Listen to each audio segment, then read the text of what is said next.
ये वीडियो बहुत ही इम्पोर्टेंट है और इस वीडियो में हम आपको बताएंगे कि किस तरीके से आप एक से ज़्यादा यूज़र, जैसे मैं आपको थोड़ा समझाने के लिए पेंट का इस्तेमाल करता हूँ, तो मैं यहाँ पे आपको बताता हूँ कि किस तरीके से जो यूज़र होता है वो किस तरीके से हैंडल कर सकता है ये सब सिचुएशंस को। तो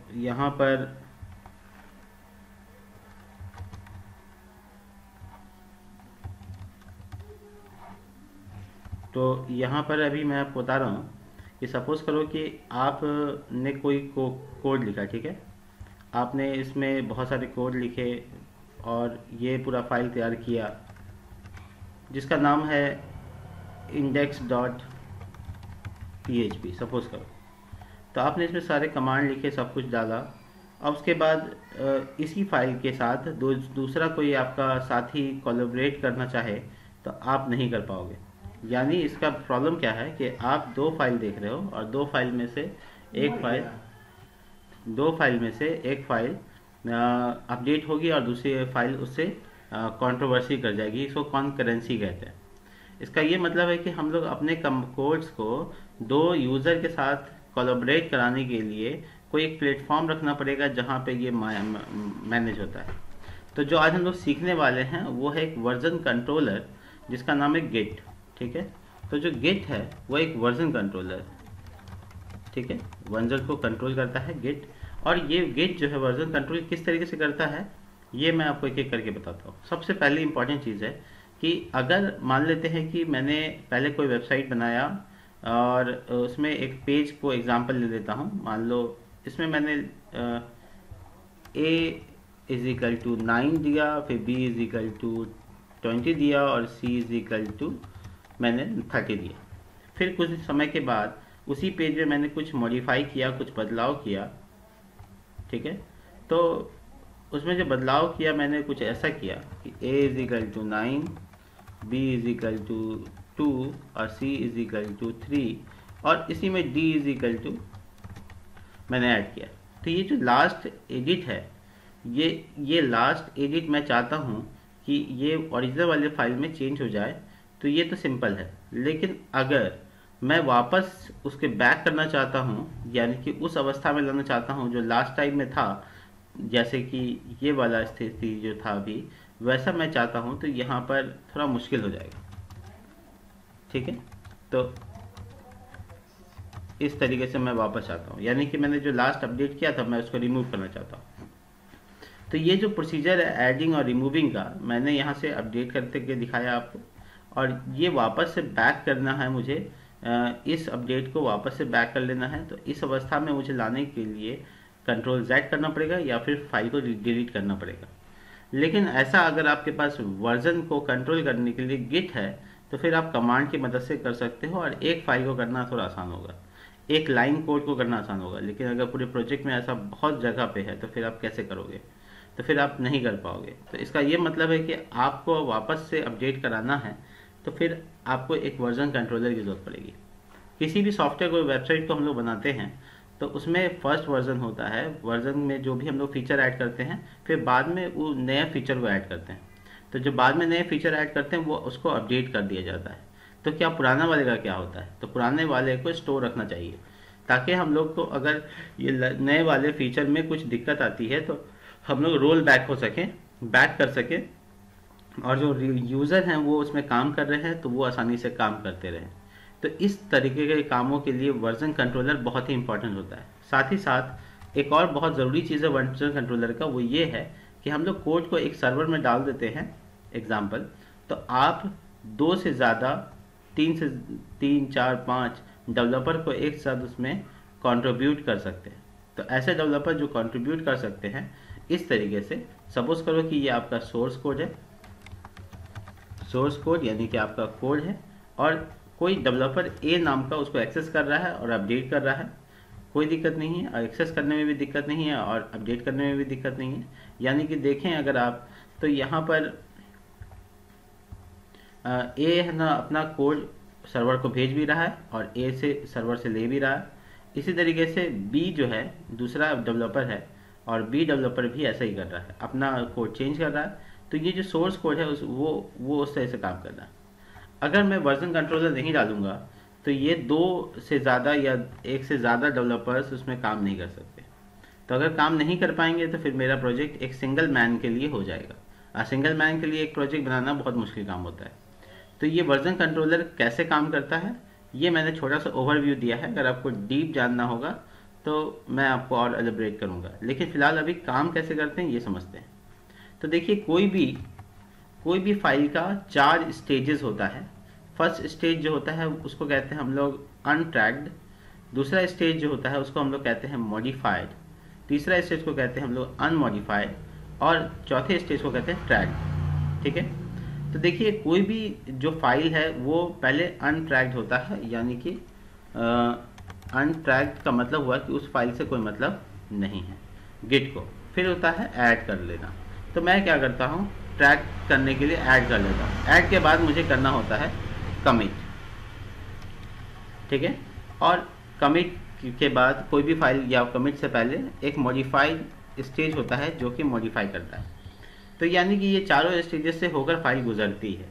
तो कोई भी फाइल को हम कैसे कंट्रोल कर सकते हैं, इसको समझने के लिए मैं आपको एक गिट सॉफ्टवेयर का बताता हूँ कैसे काम करता है।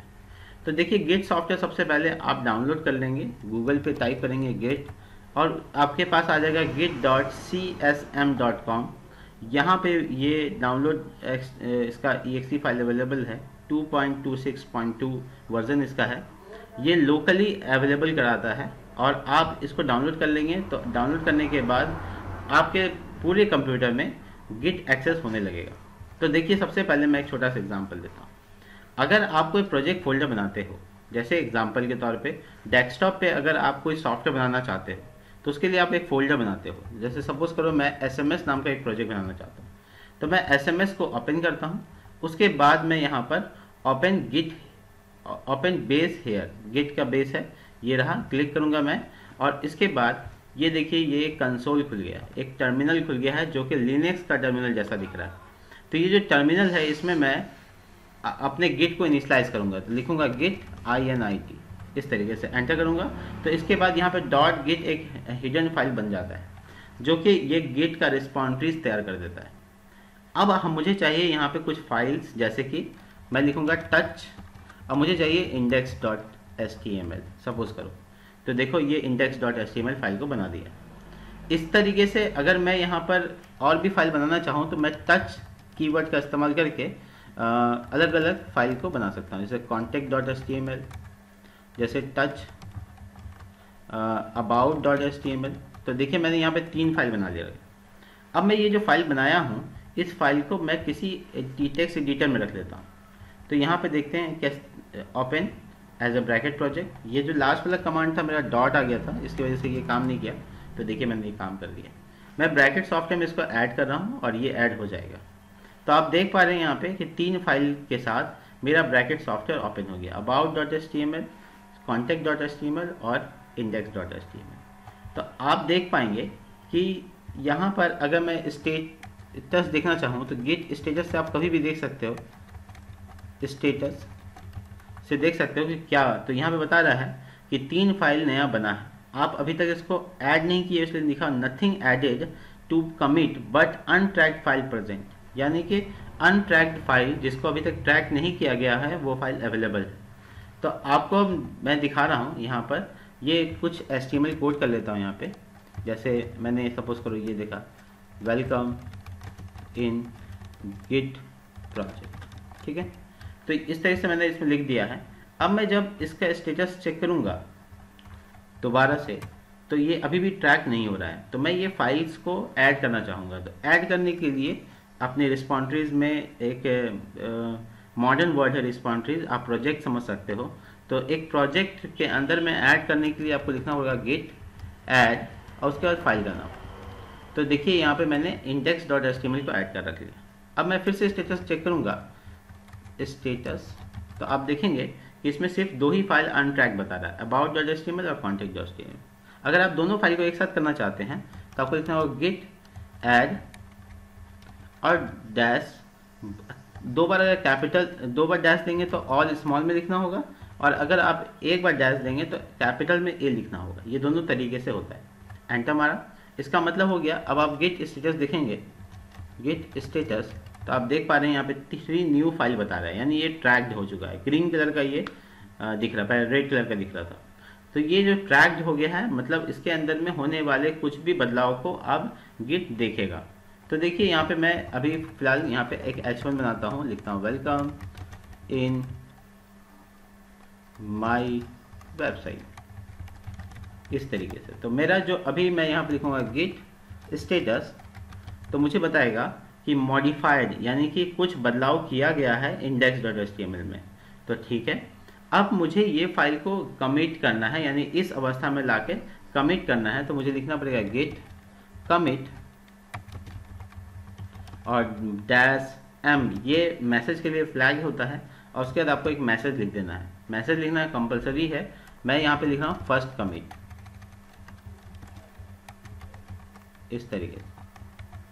और आप पाएंगे कि क्रिएट हो चुका है, ये कमिटमेंट हो चुका है। तो आप देख पा रहे हो कि कमिट हो चुका है। तो कमिट करने का मतलब ये हुआ कि फ़ायदा ये हुआ कि मैं अब ये सारे फाइल को गिट को कहा कि तुम स्टोर करके रखो और याद रखो कि यहाँ तक मैंने काम किया था, तो वो पूरी तरीके से याद रखेगा। अब मुझे अगर मैं कुछ बदलता हूँ, फिर से देखिए मैं कुछ बदलता हूँ, यहाँ पे H2 बनाता हूँ और कुछ गड़बड़ कर देता हूँ, ठीक है यहाँ पे। तो अब फिर से स्टेटस में चेक करूँ तो मुझे बताएगा कि मॉडिफाई किया गया इंडेक्स को। मैं थोड़ा कॉन्टेक्ट में जाता हूँ, कॉन्टेक्ट में भी थोड़ा लिख देता हूँ, और पहले ब्लैंक था, अभी मैंने ऐसे कर दिया। तो अब तीनों मॉडिफाइड बताएगा, देखिए तीनों मॉडिफाइड बता रहा है, यानी कि कमिटमेंट नहीं हुआ है। तो अगर आप अब कमिट करना चाहते हो इस अवस्था में, देखो यहाँ पे कुछ भी लिखा हुआ था, तो उसको मैं थोड़ा दिस इज गिट वर्क, ठीक है। अब मैं चाहता हूँ कि ये कमिट हो जाए, तो उसके लिए मुझे अब ऐड करने की जरूरत नहीं है, क्योंकि फाइल ऑलरेडी ऐड है। तो मुझे बस लिखना है गिट कमिट। अगर आप ऐड करना चाहते हो, कोई नया फाइल आ गया है, कोई नया चीज़ेस आ गया है, तो आपको लिखना होगा ऐड, और अभी सभी के लिए आपको लिखना पड़ेगा स्मॉल में, इस तरीके से। दोनों तरीका मैंने आपको बताया, डैश कैपिटल ए और 2 बार डैश स्मॉल में ऑल। देखिए ये सब ऐड हो गया। अब आपको कमिट करना ज़रूरी होगा।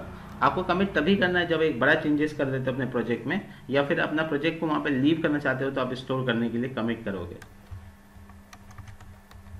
इस तरीके से -m। और यहाँ पर अब आपको क्या करना है, मैसेज लिखना है। तो मैं अभी भी सेम मैसेज लिखता हूँ फर्स्ट कमिट। ऐसा ज़रूरी नहीं है, आप मैसेज कुछ भी लिख सकते हो। तो 3 फाइल चेंजेस और 23 इंसर्टेड, यानी कि उसमें जो बदलाव आया। अब सपोज करो कि आप प्रोजेक्ट छोड़कर लैपटॉप छोड़ के चले गए, और यहाँ पर क्या हुआ कि कोई बच्चा आया और आपके लैपटॉप पे, या कोई इंसान आपके लैपटॉप पे एकदम कचरा कर दिया आपके प्रोजेक्ट का, ठीक है। तो आपका जो पूरा का पूरा जो प्रोजेक्ट है ना, वो डंप कर गया है। अब समझ ही नहीं आ रहा कि कहाँ कहाँ बदलना है, पूरा का पूरा पेज खराब दिख रहा है, कोड इधर उधर हो गया है। तो आप वापस लास्ट जो कमिट करके गए थे उसमें वापस ला सकते हो। उसके लिए आपको गिट चेकआउट और डैश आपको F लिखना है। F का मतलब यहाँ पे 4 से। तो अब आप देखेंगे कि सॉरी, हाँ देखिए, तो ये देखिए वापस से उस अवस्था में आ गया। जितना भी कोड था बाद में किया गया था, वो सब मॉडिफाइड को बदल दिया गया और लास्ट कमिट से मैच करा दिया गया। तो देखिए गिट अब कितना काम कर। अब ये गिट में अगर गिट को अगर आप यूज़ करना चाहते हो, तो आप ऐसे यूज़ कर रहे हो। और इसमें आपको अब मैं बता दूं कि किस तरह से आप गिट को ऑनलाइन ले जा सकते हो, ऑनलाइन रिस्पॉन्ट्री क्रिएट कर सकते हो। उसके लिए आपको यूज़ करना होगा गिट हब। गिट हब एक पूरा वेबसाइट है जो कि वर्ल्ड का बेस्ट प्लेटफॉर्म है जहाँ सॉफ्टवेयर डेवलपमेंट के लिए कोड किया जाता है। तो देखिए ये मेरा प्रोफाइल है और यहाँ पे आप रिस्पॉन्ट्री नया क्रिएट कर सकते हो। तो यहाँ पे हम न्यू रिस्पॉन्ट्री नाम चेक करके बना रहे हैं, जिसका नाम रख रहे हैं टेस्टिंग। देखते हैं ये अवेलेबल है, ठीक है। अगर आप अपने कमांड यहाँ पे कुछ भी लिख सकते हो, दिस इज टेस्टिंग वर्क, ये आपका डायरेक्टरी हो गया। अगर आप पब्लिक करोगे तो कोई भी आपका रिस्पॉन्ट्री, जिसको हम लोग जानते हैं कि ओपन सोर्स बोलता जाता है, ओपन सोर्स वेबसाइट बोला जाता है, जिसमें कोई भी आकर अपना काम खत्म कर सकता है, काम ऐड कर सकता है, अपना वेबसाइट में बदलाव कर सकता है। और प्राइवेट तो आपको पता है कि इसमें कोई भी नहीं कर सकता है। तो प्राइवेट अभी हम पब्लिक रखते हैं, और उसके बाद आपको यहाँ पे क्रिएट कर लेना है। इनिशियलाइज कर देते हैं इसको और क्रिएट, इस तरीके से। तो देखिए ये भी क्रिएट हुआ है, ये आपका है प्रोजेक्ट, ठीक है।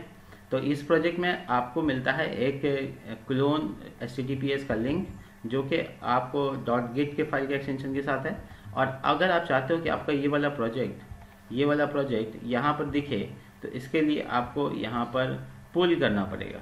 तो पुल और पुश 2 कमांड होते हैं इस काम के लिए।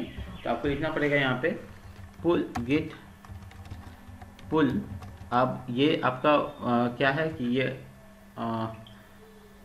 ये वाला जो रिस्पॉन्ट्री आपका रिमोट में है, यानी कि ऑनलाइन सर्वर पे है, तो आपको वहाँ पर रिमोट के हिसाब से काम करना होगा।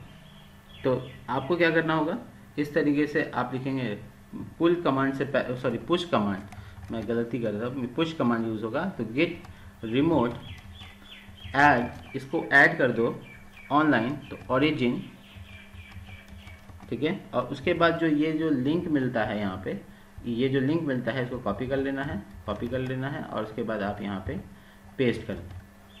इस तरह से राइट क्लिक करके पेस्ट करें, राइट क्लिक करके पेस्ट कर दिया, एंटर करेंगे। तो अब यहाँ पर आपसे कुछ डिटेल मांगेगा नहीं, और ये रिमोट में ओरिजिन में डालने के लिए तैयार हो गया। तो अब आपको लिखना पड़ेगा गिट, और उसके बाद लिखना होगा पुश, और उसके बाद आपको लिखना पड़ेगा -u, ठीक है, और उसके बाद ओरिजिन मास्टर एक्चुअली में ब्रांच है, मैं ब्रांच को डिटेल करूँगा नेक्स्ट वीडियो में। गिट पुश -u यूज़र के बारे में है, ओरिजिन मास्टर, एंटर करूँगा तो मुझसे कुछ डिटेल मांगे जाएंगे जो गिटहब के होंगे। देखिए ये यहाँ पर एक एरर आ गया, फेल समथिंग टू रिफर्ड,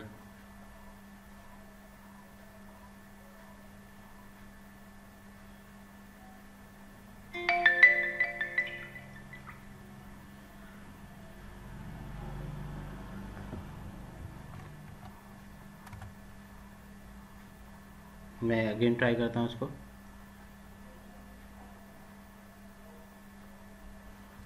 तो मुझे चाहिए अब कि मैं इस गिटहब को पहले कॉन्फ़िग कर लूँ, ठीक है।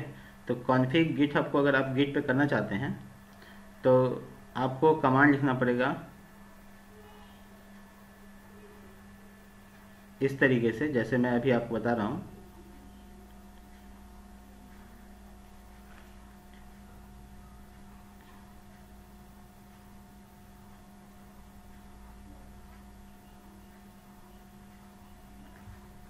तो देखिए सबसे पहले अगर आप यूज़र आईडी और पासवर्ड को सेव करना चाहते हैं आप अपने इसका, तो आपको लिखना पड़ेगा यहाँ पे गिट, और उसके जस्ट बाद लिखना पड़ेगा आपको कॉन्फ़िग 2 बार डैश ग्लोबल,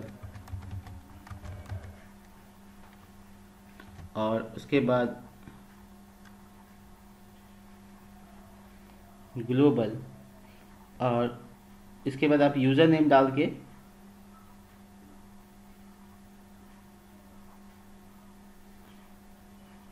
user.name,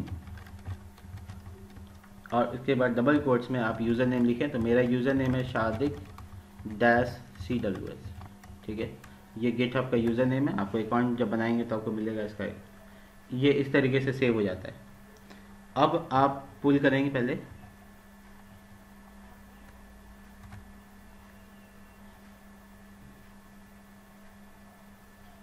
देखिए क्या एरर आता है, सेम एरर आ रहा है। मैंने लगता है गलती किया है यहाँ पे, ओरिजिन ऑलरेडी एग्जिस्ट। अच्छा मैं देखता हूँ इसको।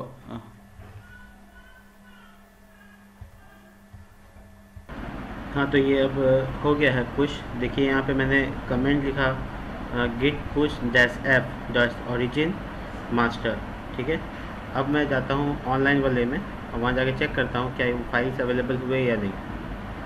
तो देखिए यहाँ पे इंडेक्स कॉन्टेक्ट अबाउट 3 अवेलेबल हो गए। तो ये गिटहब का बहुत बेसिक सा चीज़ है जो आपको करके देखना है। उसके बाद मैं आगे आप बताऊँगा कि किस तरह से काम करता है। तब तक के लिए स्टे ट्यून्ड।